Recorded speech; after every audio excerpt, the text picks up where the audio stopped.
Alam mo na ba ang jump dyan?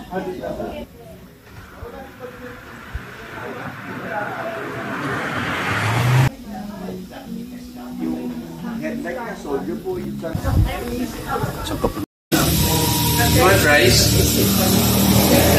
No.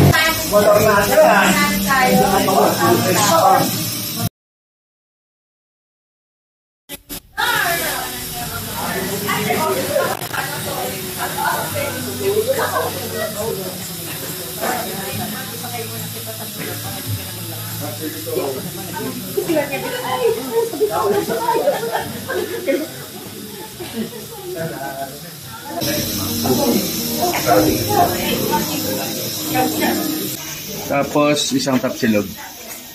Tapos brewed coffee. Yes. Tapsilog. Kung dumating.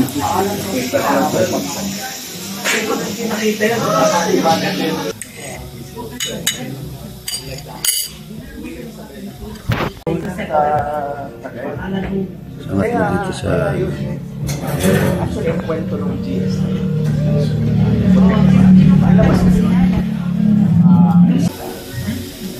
Pero galing magkalipat ng motor. Salang natin nga kapag suminte, may LED yung shock niya.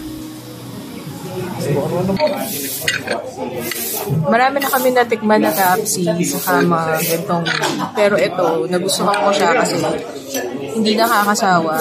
Di ba, minsan kakain ka, parang busog ka na agad or parang naumay ka na agad. Hindi sa Tapsi kasi sa lasa niya. Ito, saging. Ito yung saging. Yung saging ito may egg, may spam. Yung saging may egg, may spam, pancake. yan. Hindi siya mamantika. Yung pagkaluto niya, ano lang. Yeah. Hindi siya nakakasawa. Tapos yung egg niya, ayan, meron pang rosemary. Tapos ito namang tapa. Hindi siya ma-preservative sa seasoning. Parang, ano lang yung pagkaluto niya, normal na hindi nakakasawa. Hindi nakakaumay. So, para sa amin, ang verdict namin dito, Dakoy-koy approved. Dakoy-koy approved. Ang score namin ay out of 10 lang. 8 over 10. Tapos yung presyo, Affordable. affordable siya, 190. Marami na yung serving. Marami. Mukha lang hindi madami kasi nakakain na kami. Pero marami siya. Puno yung plato. Ayun. Kayo ko approve. Punta kayo dito sa To the Moon Coffeetery, sorry. To the Moon Coffeetery. Dito sa Baguio. Saan sa Baguio? Buklaw. Dito sa Ambuklao, Baguio.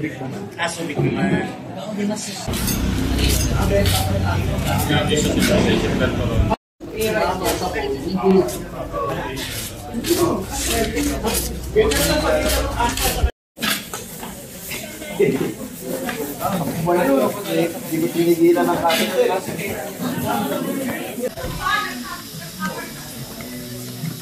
Girlfriend niya, si Tere, she's from